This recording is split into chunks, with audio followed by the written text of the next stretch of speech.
Tuh, tuh. Oke, udah pada siap? Udah pada siap? Siap mau kemana? Keliling-keliling kota Bandung ya. Oke, sebelumnya disapa dulu. Assalamualaikum warahmatullahi wabarakatuh. Sampurasun. Nah, PC ini ngomong ada dari luar kota Bandung, bisa angkat tangannya. Dari mana yang belakang? Dari mana? Lombok. Ada lagi? Dari Medan. Medan, ada lagi?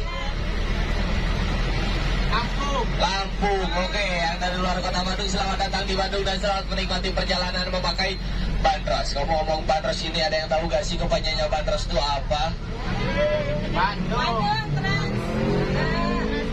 Bandung Tour on Bus. Karena kepanjangan disingkatlah menjadi bandros. Ada dua versi bandros di kota Bandung. Yang pertama, bandros besi seperti ini tidak bisa dimakan. Yang kedua, kue bandros itu adalah makanan ciri khas kota Bandung. Kalau di Jakarta namanya kue pancong yang manis. Nah, kalau di Bandung ini yang asin ya. Nah, di bandros ini ada 3 peraturan. Peraturan yang pertama itu bagi yang merokok dilarang merokok, ditahan dulu ya. Setelah turun bandros baru boleh merokok ya. Nah, di bandros ini yang kedua ini dilarang membuang sampah sembarangan karena di belakang sudah disediakan tong sampahnya. Yang ketiga ini penting juga, dilarang mengeluarkan anggota badan kiri maupun kanan, takutnya ada kecelakaan. Oke? Tinggalkan dulu, mohon maaf dipotong dulu karena sekarang kita masuk ke Jalan Bancai. Di Jalan Bancai ini ada sebuah situs yang sangat terkenal, yaitu ada situs sel penjara Bancai. Kita tengok dulu ke sebelah kanan. Inilah situs sel penjara Bancainya. Di situ ada patung Bapak Soekarno yang sedang duduk. Sampingnya patung Bapak Soekarno, sebelah kanannya itu ada sel penjara nomor 5 bekas Bapak Soekarno ditahan. Di mana di sini dulunya adalah sel-sel penjara, karena sudah tidak ideal ada penjara di tengah kota. Akhirnya penjara itu pun pindah ke Jalan Soekarno-Hatta. Lalu yang di Jalan Bancai ini disisakanlah 2 bangunan. Tadi ada sel penjara nomor 5 bekas Bapak Soekarno ditahan, itu luasnya 2 kali 2 meter. Dan ada juga menara penjagaan Bancainya. Bapak Soekarno itu ditangkap di Jogja, dijeblosan penjara Bancai selama 8 bulan. Diadili di Gedung Indonesia Menggugat selama 2 bulan. Tepatnya ada di Jalan Perintis Kemerdekaan. Kalau sebelah kanan ini yang dilantik, inilah menara penjagaan Bancainya. Itulah menara penjagaan Bancainya. Tinggalkan dulu ya, biar gak canggung. Alangkah baiknya kita kenalan dulu. Ada pepatah pernah mengatakan tak kenal maka tak kenal maka ta'aruf ya. Masa baru kenal udah sayang-sayang aja, ntar di HP nangis. Perkenalkan, nama saya Ridwan Gurilem. Nah, Kang Gurilem kayak kerupuk khas Cililin ya. Karena Gurilem gurih tapi kalem. Saya dari HPI, Himpunan Perahu Wisata Saya dari HPI, Himpunan Perahu Wisata Indonesia DPC Kota Bandung. Tentunya juga di sini saya tidak sendiri. Saya ditemani dengan pilot kita atau driver kita yang sangat berprofesional, mantan pembalap F1. Namanya Kang Wisya Sebastian. Sebatas teman tanpa kepastian. Kita say hi dulu dong ke Kang Wisya. Halo. Yang akan menemani kita keliling-keliling kota Bandung. Kang Wisya, tanpa Kang Wisya ini bandros ini gak akan maju, betul? Betul ya. Kita tinggalkan dulu. Sekarang kita masuk ke Jalan Braga. Kalau di Jogja kita mempunyai jalan apa sih yang terkenalnya? Malioboro. Nah, kalau di Bandung kita mempunyai jalan Braga. Kalau ke Braga yang harus dicoba sebelah kanan. Ini adalah toko roti Sumber Hidangan, sudah ada sejak tahun 1929. Ya, di mana kalau kita masuk ke situ, kita bisa melihat dari bangku, meja, etalase sampai timbangannya itu masih khas dari zaman Belanda. Dan toko roti itu hari Minggu dan tanggal merah tutup, ya, libur ya. Kita tinggalkan dulu. Kalau yang depan sebelah kanannya ini adalah GGN, Gedung Gas Negara, dibangun sejak tahun 1930. Ini sekarang menjadi Medan Grill atau Gastro ya. Kita tinggalkan dulu. Sekarang masih di Jalan Braga. Bandung dulu pernah mendapatkan julukan Bandung Paris Van Java, betul? Di mana sih Kang dapat julukannya? Ini di Jalan Braga. Kenapa bisa mendapatkan julukan Bandung Paris Van Java? Contohnya restoran yang sebelah kanan. Ini adalah restoran Braga Permai. Dulu ini namanya adalah Monsieur Bochrin. Namanya nama Belanda tapi makanannya khas Paris, Perancis. Dulu menunya masih berbahasa Perancis, namun sekarang menunya sudah ada yang berbahasa Indonesia. Disinilah, di Jalan Braga inilah, nona-noni Belanda, orang-orang Eropa menyombongkan dirinya di sini memakai fashion khas Paris. Makanya itu disebut ngabaraga. Ngadu gaya, ngumbar gaya, menyombongkan dirinya di Jalan Braga. Makanya Bandung pada tahun 1927 mendapatkan julukan Bandung Paris Van Java, yang artinya Paris di Jawa. Orang-orang tua kita tidak bisa merasakan apa yang sekarang kita rasakan jalan-jalan di Braga. Kenapa? Karena dulu orang-orang tua kita atau orang-orang pribumi itu dilarang memasuki ke kawasan Braga.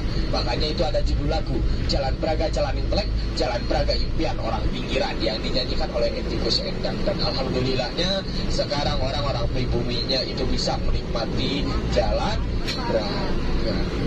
Ya, kita tinggalkan dulu Jalan Braganya. Sebelah kirinya ini ada monumen Laswi, Laskar Wanita, ya, sekarang dia berikan di viaduk.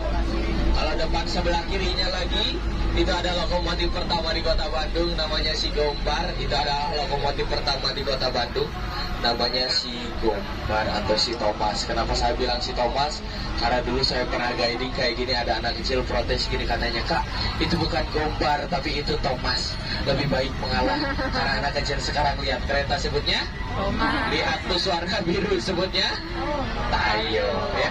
Jadi lebih baik mengalah. Kita tinggalkan dulu. Sekarang kita masuk ke Jalan Perintis Kemerdekaan. Masuk sekarang kita ke Jalan Perintis Kemerdekaan.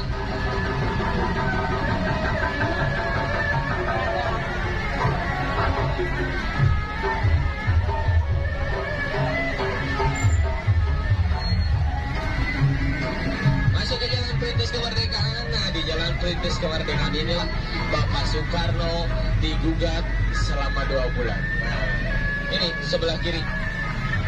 Inilah GIM-nya, Gedung Indonesia Menggugat, di mana disinilah Bapak Soekarno digugat selama 2 bulan, di penjara Banci tadi selama 8 bulan, diadili di situ selama 2 bulan. Dan di dalam selnya Bapak Soekarno menuliskan pleidoinya atau gugatannya yang judulnya Indonesia Menggugat. Siapa yang bawa pulpen dan bukunya untuk Bapak Soekarno menulis, yaitu istri yang saat setia menemani Bapak Soekarno, yaitu Ibu Inggit Garnasi.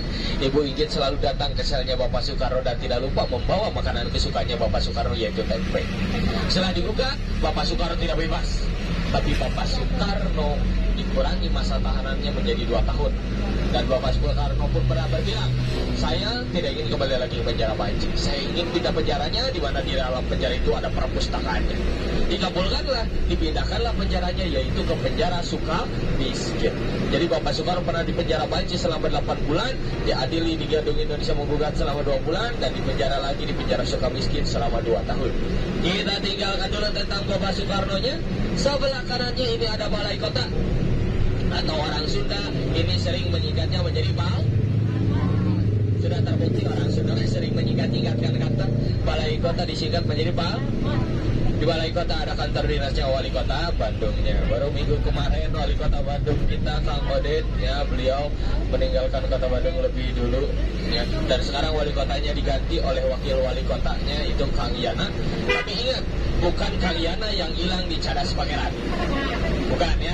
Itu mah kalau Kang Yana itu dibawa sama, bukan sama Orai Koneng sebenarnya, dibawanya sama Bandros Koneng. Ada Bandrosnya warna kuning, ya. Dari dibawanya sama Bandros Koneng, ya. Tapi ingat, bukan Kang Yana yang hilang di Cadas Pangeran, ya. Nah, beliau atau almarhum itu bertugasnya di Balai Kota. Nah, Balai Kota dulunya apa sih, Kang? Ya, Balai Kota dulunya adalah gedung papa, tempat pengepakan kopi. Orang kopi hasil panen orang Belanda di situ. Yang mempunyainya siapa, Kang? Yang mempunyainya itu adalah Andreas de Wilde. Andreas de Wilde sering-sering disebut tuan tanah karena beliau memiliki 40% kekayaan di Kota Bandung, memiliki kekayaan 7 turunan nggak habis-habis. Kita tinggalkan dulu tentang Balai Kotanya. Tadi ada yang tunjuk-tunjuk sebelah kanan, ya, itu adalah rumah dinas Bapak Pangdam Kodam 3 Siliwangi. Dan ini diiming-iming ini adalah rumah Andreas de Wilde.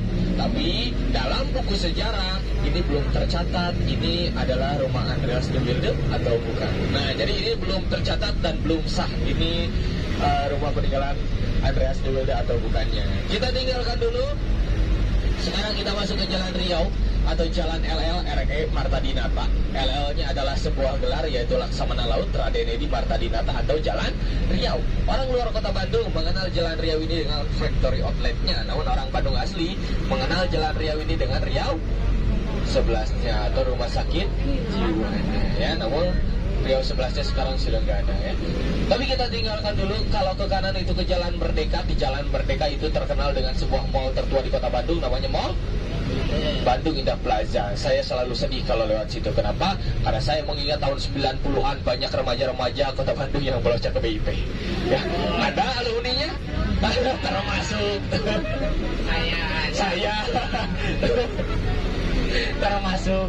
Tapi kita tinggalkan dulu. Kita masuknya ke Jalan Dago atau Jalan Insinyur Haji Ju. Di Jalan Dago ini ada villa 3 warnanya atau The Three Clear. Villa 3 warnanya ini ada di depan di sebelah kanan. Ini adalah villa 3 warnanya atau The Three Clear-nya. Kenapa Kang namanya 3 warna tapi bangunannya cuma 1?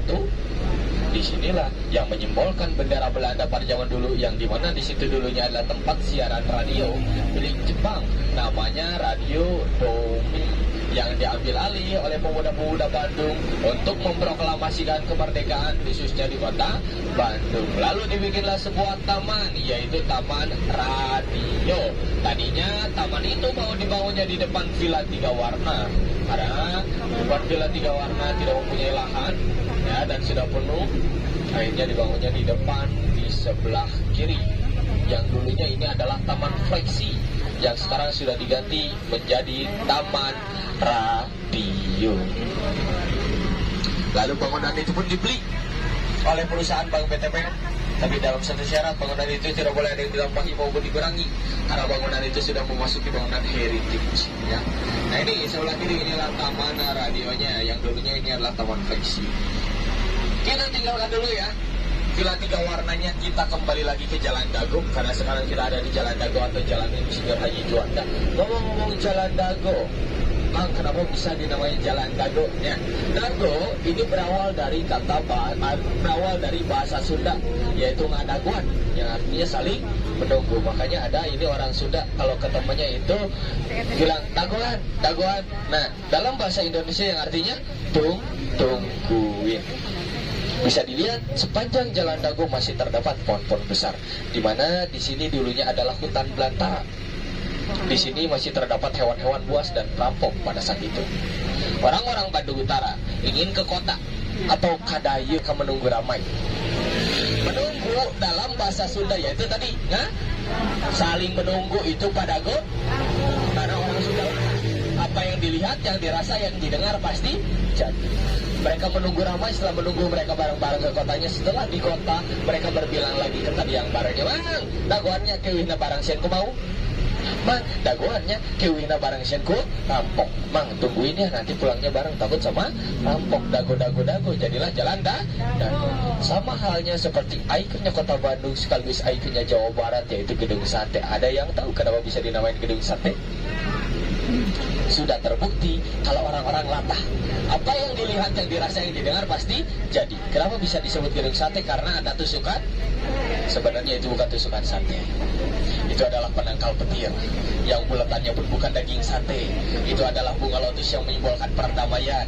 Kebayang kalau arsiteknya sampai sekarang masih hidup, sedih.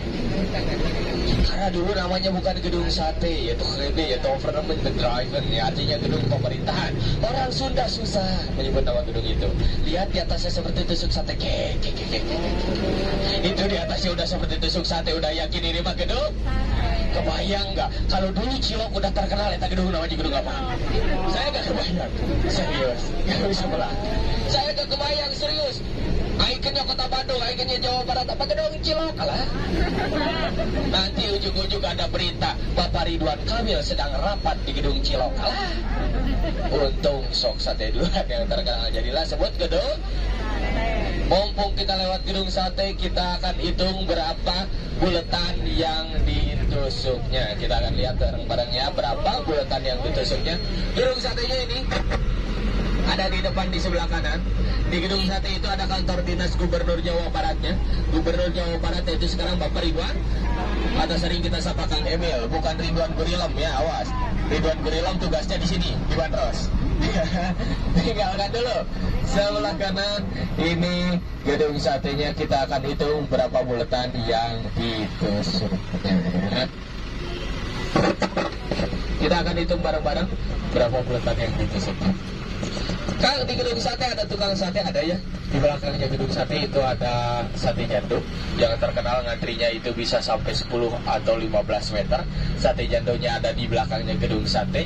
Yang pengen nyobain silahkan. Kang, saya pengen sate jando tapi gak mau ngantri, datangnya hari-hari biasa hari ini ya. Itu gak terlalu ngantri kalau hari-hari biasa, kecuali kalau weekend dan tanggal merah itu ngantrinya panjang. Kita tinggalkan dulu. Sebelah kanan inilah gedung satenya. Coba berapa buletan yang ditusuknya? Berapa? Yakin 6? Yakin 7? Yakin? Yakin 5? Yang jawab 5 pasti lapar. Akang turun Bandros harus makan ya. Ada yang 5 daging sate asli. Betul, jawabannya tadi 6. Kenapa 6? Kenapa gak 7? Kenapa gak 5 Kang? Karena 6 menyimbolkan penghabisan biaya pembuatan gedung sate itu, yaitu 6 juta gulden. 6 juta gulden setara dengan 40 miliar katanya. Namun setelah saya cek di kalkulator, tulisannya error, kebanyakan nolnya. Gedung sate dibangun sejak tahun 1920, selesai sejak tahun 1924. 4 tahun masa pembuatan gedung sate itu. Tapi kita tinggalkan dulu gedung satenya. Sebelah kanan ini ada taman lansia, taman yang disalahgunakan sekaligus taman teraman di dunia. Kenapa Kang taman teraman di dunia? Karena dijaganya juga langsung sama dinosaurus, bukan sama satpam lagi. Dinosaurusnya kabur dari museum geologi karena gak dikasih makan. Kalau di taman lansia dikasih makan bakso tahu sama cuanki.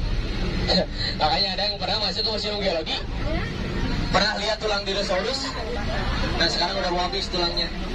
Serius, dijadiin sebelah tulang sama ibu-ibu.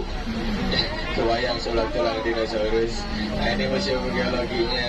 Nah ini adalah museum terlengkap se-Asia Tenggara, karena di dalamnya terdapat fosil batu meteorit sampai batu ya. Yang gak ada di sini ini adalah batu ginjal, batu baterai, batu nisan, gak ada ya. Museum geologi. Tinggalkan dulu museum geologinya. Sekarang kita masih ada di Jalan Diponegoro. Tadi ada taman lansia, taman yang disalahgunakan. Kenapa kan taman yang disalahgunakan? Karena namanya taman lanjut usia, diisinya sama anak-anak. Ketika masuk masih muda, ketika keluar langsung mustahil langsung tua. Karena kalau langsung tua saya gak berani masuk ke situ. Nah, kita tinggalkan dulu taman lansia, ya, museum geologi dan gedung satenya. Selain kita kalau ke Jalan Diponegoro, kita bisa melihat gedung sate, lapangan gazebo, bisa lihat taman lansia, dan juga ada museum geologi. Kita juga bisa melihat yang di depan di sebelah kiri ini ada RRI, yaitu Radio Republik Indonesia di Bandung. Kalau kita ke Cibaduyut, kita bisa menemui saluran TV pertama, yaitu TV. Nah kalau di sini kita bisa menemui yaitu Radio Republik Indonesia di Bandung. Tapi kita tinggalkan dulu.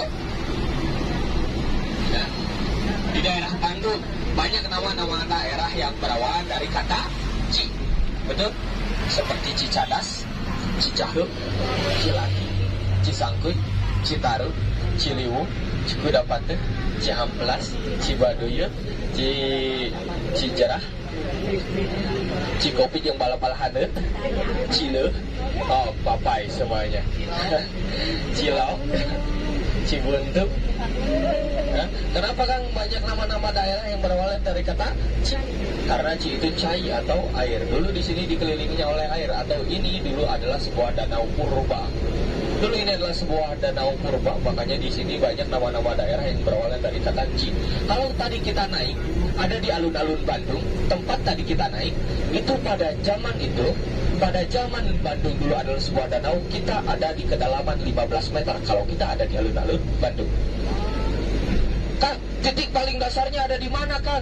Titik paling dasarnya ada di Muhammad Toha. Kalau kita kecuali ke Dayakolot itu sering terendam banjir, itu sudah biasa karena itu adalah titik paling dasarnya.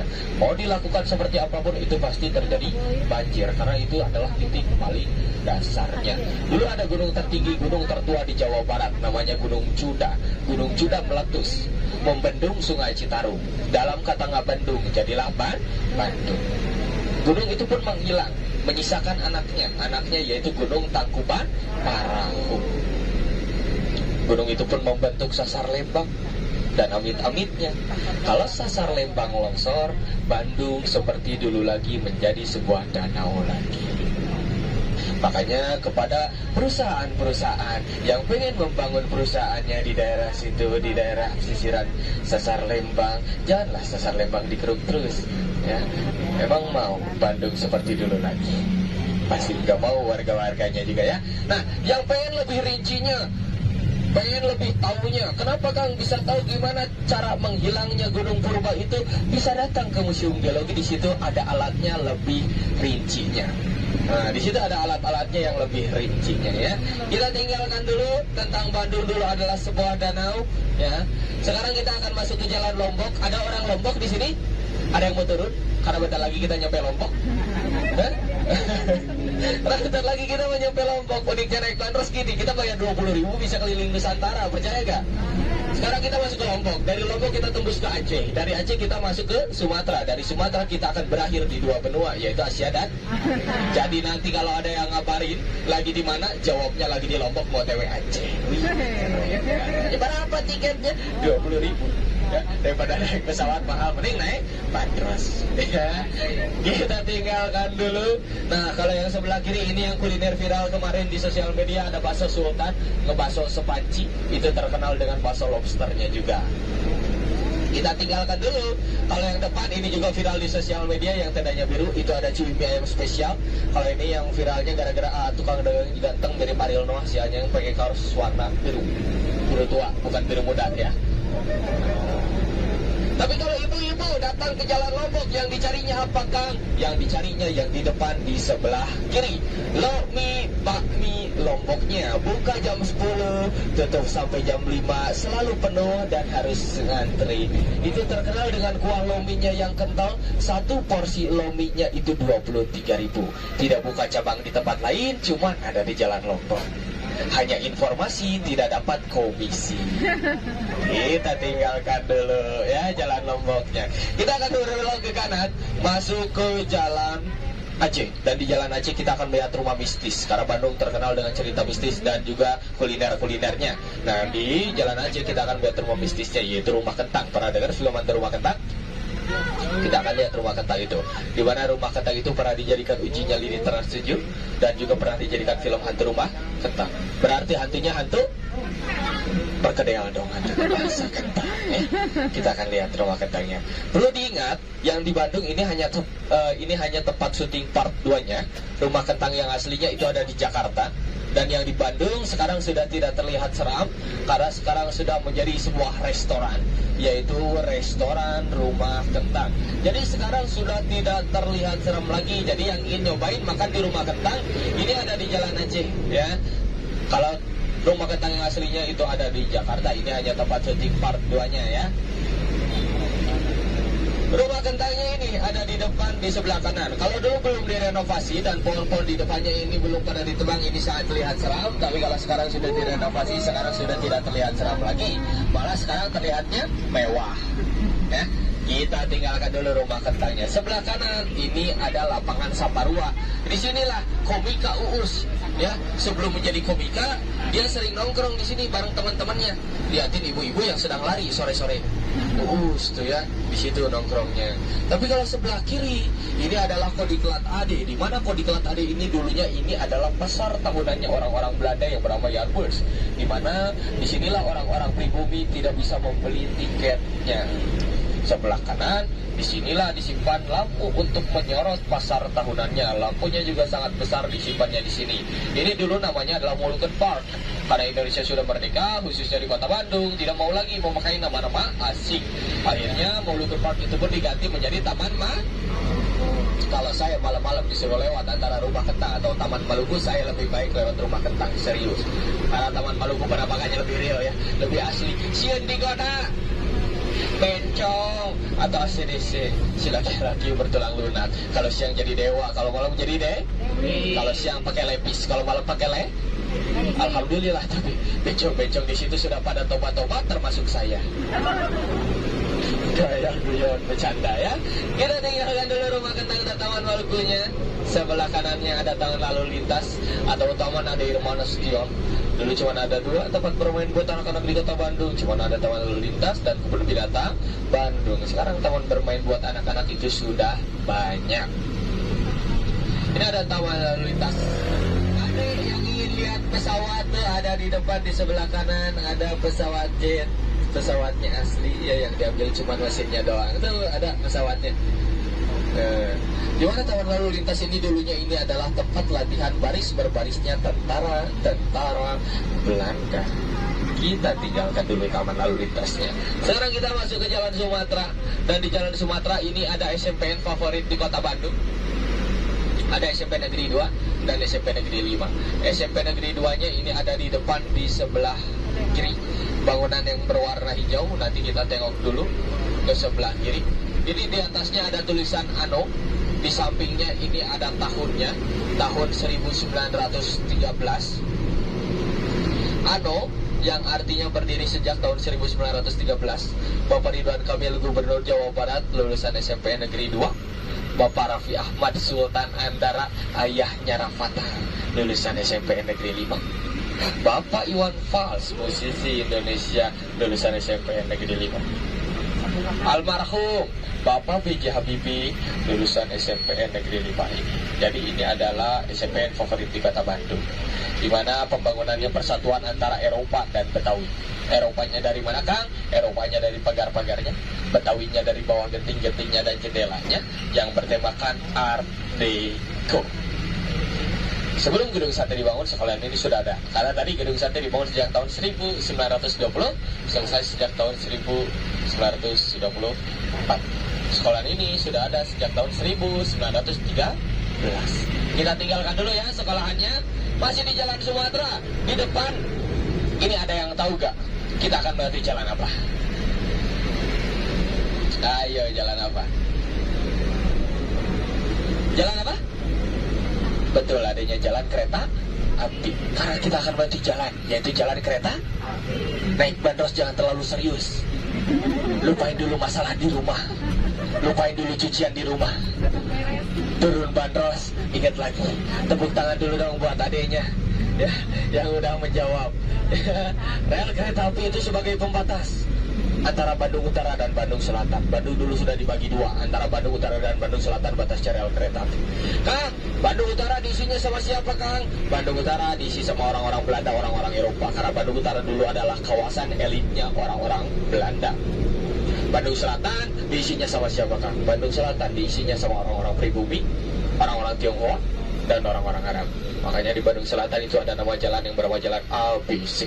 Itu bukan kecap maupun sirup, tapi itu kepanjangan dari Arab, Bumi Putra, Cina. Kang, kalau kita ke Bandung Utara masih ada tuh rumah peninggalan zaman Belanda, sedangkan kalau kita ke Bandung Selatan tidak ada tuh sama sekali rumah peninggalan zaman Belanda. Karena Bandung Selatan pernah terjadi heroik Bandung Lautan membumi hangusan. Di daerah Asia Afrika terbakar, tapi tidak parah, lalu direnovasi kembali. Daripada kita dijajah lagi oleh orang asing, lebih baik kita membumi hanguskan Bandung Selatan. Makanya tercipta lagu Halo Halo Bandung. Kita tinggalkan dulu. Makanya kalau kita ke Bandung Selatan, kita menemui Jalan Laswi. Laswi kepanjangan dari Laskar Wanita. Tadi patungnya diabadikan di viaduk. Ada juga Jalan BKR. BKR kepanjangan dari Badan Keamanan. Ada juga Jalan Peta. Peta kepanjangan dari Pembela Tanah Air. Kita tinggalkan dulu. Sekarang kita ada di Jalan Tamblong. Ngomong-ngomong Tamblong, Tamblong ini adalah nama orang Tionghoa, pengusaha mebel yang sangat berjasa di kota Bandung. Kalau boleh dibilang-bilang juga, ini berjasa juga di Indonesia. Kenapa? Karena beliau mau menjauhkan mebelnya seperti bangku, meja untuk delegasi konferensi Asia Afrika. Beliau rela beliau rela tidak berjualan untuk delegasi konferensi Asia Afrika. Karena nama beliau berjasa, akhirnya nama beliau pun diabadikanlah di sini. Ini harusnya nama dua orang. Namanya itu adalah Tom and Long. Karena dalam buku sejarah tidak ada yang namanya Tamblong. Adanya Tom and Long. Dan lucunya orang Sunda, karagok. Katanya nyebut Tom and Long, tambahin aja B, betul jadi Tamblong. Kayak gemblong, gak ada B-nya, gak enak. Jadi gemblong, meser gemblong, gak enak. Tambahin lah B, gemblong sama Tamblong. Orang Sunda gini, lucu-lucu, unik-unik kreatif. Nambah-nambahin kata, ngurang-ngurangin kata. Yang nambah-nambahinnya seperti jalan ini, Tamblong jadi Tamblong. Ayam ditambahin H jadi hayam. Ya, pom bensin jadi pom bensin. Tentara jadi tangtara. Ya, yang ngurang-ngurangin katanya seperti apa Kang? Seperti sendal jadi coba jadi apa? Sendal. Sendok jadi handuk jadi selimut jadi ember jadi emer. Yang jauh mah apa coba main bola sok jadi apa? Main bal. Persatuan Sunda dengan Inggris. Main kucing bal bola. Orang Sunda gitu lucu-lucu, unik-unik, kreatif. Selain orang Sunda sering mengurang-urangi kata dan menambah-nambahi kata, orang Sunda juga sering menyingkat-nyingkatkan kata, betul? Seperti cilok, singkatan dari apa? Cireng, cipuk, combrok, misro, calena, jasuke. Masih gampang. Ini kelihatan tukang jajan ya. Ini bisa saja ibu-ibu suka masak ini tapi belum tahu kepanjangannya apa. Perkedel apa perkedel? Ayo perkedel. Perkedel. Persatuan kentang dan telur itu perkedel. Ini yang susahnya lagi. Cuanki apa cuanki? Cari cuan jalan kaki, cuan tuh uang, cuan tuh. Ini yang paling susahnya. Cimol apa cimol? Ayo di Gemol TV mana? Coba praktekin di depan di Gemol. Ayo praktekin. Ayo di Gemol Madikbud, di hem-hem. Emang mau bekas semutan mang-mang? Bukan di Gemol, tapi di Geremol. Beda pengucapan, beda. Nah, nanti kita tinggalkan dulu. Sebelah kanan, ini adalah Hotel Grand Priangar, hotel kedua tertua di kota Bandung, di mana juru gambarnya ini adalah Bapak Soekarno. Karena Bapak Soekarno membantu gurunya yaitu Sumaker. Karena Bapak Soekarno lulusan THS, yaitu Teknik High School, yang sekarang tempatnya itu menjadi ITB, yaitu Institut Teknologi Bandung. Disinilah wartawan-wartawan delegasi konferensi Asia Afrika berbicara. Kita tinggalkan dulu. Kita berbelok ke kanan masuk ke jalan yang terpanjang di dunia karena kita akan melewati dua benua yaitu Asia dan kita masuk ya jalan Asia Afrika. Di jalan Asia Afrika ini ada titik 0 km Bandung ya. Cikal bakalnya sejarah kota Bandung berawal dari titik yang depan sebelah kanan. Ini ada 0 km Bandung, ada CLN Cileunyi 18 km, ada PDL Padalarang 18 km. Di situ ada patung dada yang mewakili pecinya presiden pertama kita Bapak Soekarno. Sampingnya Bapak Soekarno itu adalah gubernur pertama di Jawa Barat namanya Pak Sutarjo. Sampingnya yang rambutnya panjang itu adalah gubernur Belanda Herman William Dendles.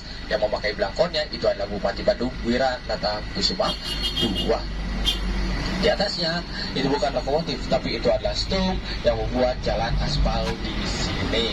Kita tinggalkan dulu 0 km Bandungnya ya. Sekarang masih ada di jalan Asia Afrika. Tadi kita sudah lihat ya hotel kedua tertua di kota Bandung. Sekarang kita lihat hotel pertama di kota Bandung, Hotel Savoy Homan yang mempunyai keluarga Homan asal Jerman, di mana bangunan hotel ini menyerupai kapal pesiar. Inilah hotel pertama di kota Bandung. Disinilah Bapak Soekarno dan tamu-tamu penting delegasi konferensi Asia Afrika menginap. Menginap di sini, berjalan kaki ke gedung yang depan sebelah kanan untuk melaksanakannya konferensi Asia Afrika. Di mana gedung Merdeka ini dulunya adalah tempat hiburan malamnya orang-orang Belanda, tempat berdansanya orang-orang Belanda yang bernama Societe Concordia. Namun dialih fungsikan ya, menjadi gedung Merdeka untuk dilaksanakannya konferensi Asia Afrika, dan sekarang sudah menjadi sebuah museum ya, dan sekarang juga telah berubah menjadi tempat berteduhnya pocong-pocong Bandung kalau hujan. Biasanya pocong-pocong Bandung nih berkumpul di sini tuh baru ada satu ya. Baru ada satu. Sisanya begadang semalam. Nanti sisanya agak siangan baru pada muncul. Disitulah hantu-hantu Bandung berkumpul ya, dan cosplay Bandung berkumpul. Kalau pocong-pocong di situ nggak takut sama doa-doa, cobain datang ke situ didoain, mereka gak akan lari. Mereka cuma takut dengan satu hal, yaitu apa? Air hujan. Kalau hujan mereka lari ke Gedung Merdeka. Karena tutup makeupnya luntur. Ya, pocong-pocong di situ sudah mempunyai surat resmi, jadi tidak akan dikejar-kejar lagi sama Satpol PP. Kecuali kalau di jalan Asia Afrikanya padat, itu pasti disuruh pindah dulu ke Jalan Soekarno. Ya, kita tinggalkan dulu. Sebelah kiri ada alun-alun Bandung, tempat tadi kita naik. Di alun-alun Bandung ada Masjid Agung, dan ada juga menaranya. Ini ada dua menara kembar, tingginya 99 meter, menyerupai Asmaul Husna. Ini kalau lagi gak pandemi, ibu bapak teteh akang adik-adik bisa naik ke situ. Harganya 7.000, naiknya pakai lift, turunnya juga pakai lift. Dari situ kita bisa melihat Bandung dikelilingi oleh gunung-gunung. Makanya ada kata-kata Bandung dilingkup gunung. Karena Bandung ini kalau kita lihat dari atas ini, Bandung kayak sebuah katel.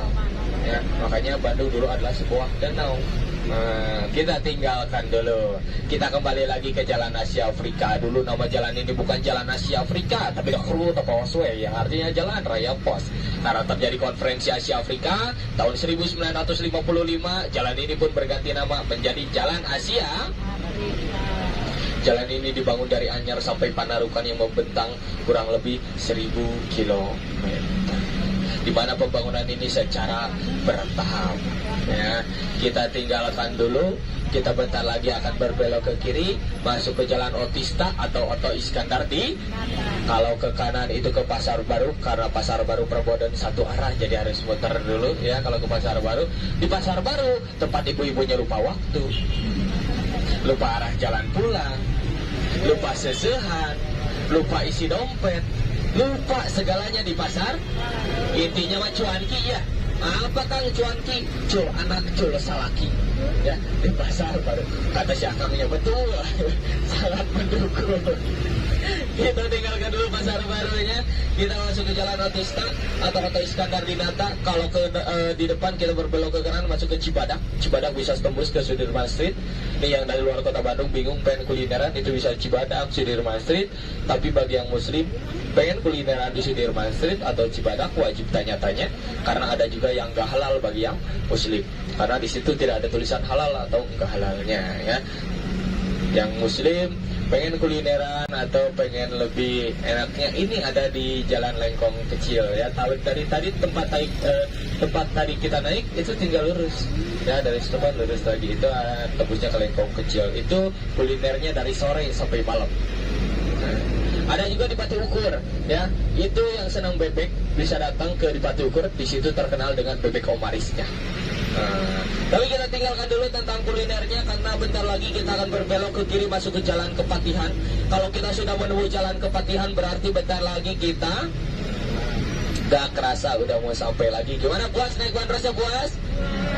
Agak puas berarti datang lagi ke Bandung. Naik bandros lagi, ajak keluarganya, ajak orang tuanya, ajak mertuanya, ajak ponakannya, ajak cucu-cucunya naik bandros. Karena beda turget, beda driver, beda warna, itu beda rasa. Tapi jangan ada rasa yang tertinggal di antara kita gitu katanya ya. Seperti tadi yang saya bicarakan, saya akan menyiapkan satu pertanyaan di sesi akhir perjalanan. Pertanyaannya simpel, pertanyaannya hanya melatih kefokusan dan ada hadiahnya.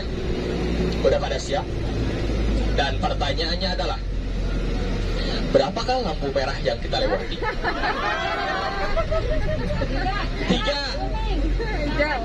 Merah, kuning, hijau. Ada lagi? Ayo. Ayo, ada lagi?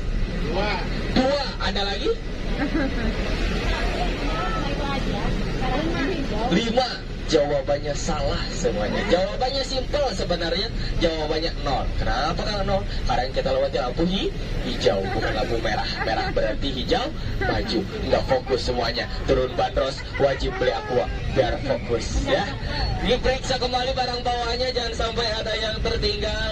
Muslimin muslimat, mukminin mukminat, dari Pak Amin sampai Pak Ahmad, dari tukang kain sampai tukang tomat, dari yang kawin sampai yang disunat. Saya Muhammad Ridwan Arsyid bersama Kang Wisya, mohon maaf bila ada kesalahan atau penjelasan saya yang kurang jelas, karena saya manusia biasa tidak luput dari kesalahan. Kopi pahit jangan diminum, kami pamit. Assalamualaikum. Adapun sejarah yang saya sampaikan, saya mendapatkan informasinya dari buku Bandung Tempo Dulu yang ditulis oleh Haryo Tekunto. Terima kasih.